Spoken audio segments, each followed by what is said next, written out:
ఉదయ్ భాస్కర్ అనేటువంటి ఒక వ్యక్తిని తెర ముందుకు తెచ్చారు. ఎవరి ఉదయ్ భాస్కర్ అంటే ఎవరో ప్రైవేట్ కంపెనీలో విప్రోలో పనిచేస్తున్నాడు, ఎక్కడో జర్మనీలో పనిచేస్తున్నాడు. ప్రస్తుతం అడ్రస్ అయితే హైదరాబాద్ ఉంది కానీ జర్మనీలో పనిచేస్తున్నాడు. ఈ ఉదయ్ భాస్కర్ అనేటువంటి వ్యక్తిని తెర ముందుకు తెచ్చారు. ఈయన చేత ఒక 200 మెయిల్స్ పెట్టించారు. ఈయనకి వైఎస్ఆర్సీపీ లింక్ ఏంటి అని మీరు అనుకోవచ్చు. ఆయన ఫేస్బుక్ ప్రొఫైల్ జగన్మోహన్ రెడ్డి గారి ప్రొఫైల్ ఉంది, ఉదయ్ భాస్కర. డైరెక్ట్ గా వాళ్ళ ప్రొఫైల్ తోటి 200 పైన చిలుకు కంపెనీలు, మాకు తెలిసింది 200 పైన నేషనల్ లెవెల్లోను ఇంటర్నేషనల్ లెవెల్లోనూ ఉన్న ప్రతి ఇన్వెస్టర్ కి ఆంధ్రప్రదేశ్ లో ఈ బాండ్స్ లో మీరు ఇన్వెస్ట్ చేయొద్దండి, ఇది ప్రమాదకరమని రకరకాలుగా వాళ్ళు ఈమెయిల్స్ పెట్టారు. దాన్ని ఎవరు సీరియస్ గా తీసుకోలే ఇన్వెస్టర్లు. సేమ్ ట్రెండ్ కంటిన్యూ అయింది. అయ్యేటప్పటికి ఏం చేశారు, ఆ ఫ్రస్ట్రేషన్ లో ఒకవైపు బుగ్గన గారు ప్రెస్ మీట్లు, జగన్మోహన్ రెడ్డి ట్వీట్లు మొదలైపోయినాయి. మేము కావాలనే రెస్పాండ్ అవ్వాల, ఎందుకంటే దీని వెనకాల ఒక పెద్ద కుట్ర జరుగుతోంది, ఇది రచ్చ చేసి దీన్ని రాష్ట్రాన్ని చెడగొట్టాలని చూస్తున్నారు అనేటువంటి ఉద్దేశంతోనే చాలా సంయమనం పాటించాం. బుగ్గన్ గారు సొంతంగా పెట్టాడా, జగన్మోహన్ రెడ్డి గారు నువ్వు పెట్టు అని ఒత్తిడి చేసి పెట్టించాడా, అది బుగ్గన్ గారు బయటికి చెప్పాలి.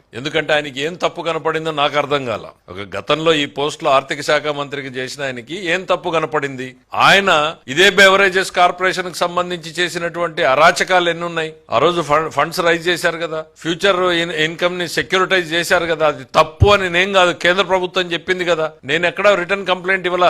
మన గవర్నర్ గారు ఎవరైతే ఉన్నారో ఆయన ఇదిగో నీ పేరు చెప్పి ఇన్ని ఉల్లంఘనలు జరిగాయి అనేటువంటిది ఆయన దృష్టికి తీసుకెళ్తే on its own government of India respond అయ్యి మీరు చేసింది తప్పు అని చెప్పి దేశవ్యాప్తంగా సర్క్యులర్ చేసింది. ఏం చేసావు నువ్వు? వెళ్ళి రైతు బజార్ తాకట్టు పెట్టావు, వారసత్వంగా ఉన్నటువంటి సర్క్యూట్ హౌస్ పెట్టావు, ఐటీఐని పెట్టావు, ఎగ్జిక్యూటివ్ ఇంజనీర్ పెట్టావు. ఎన్ని పెట్టలేదు?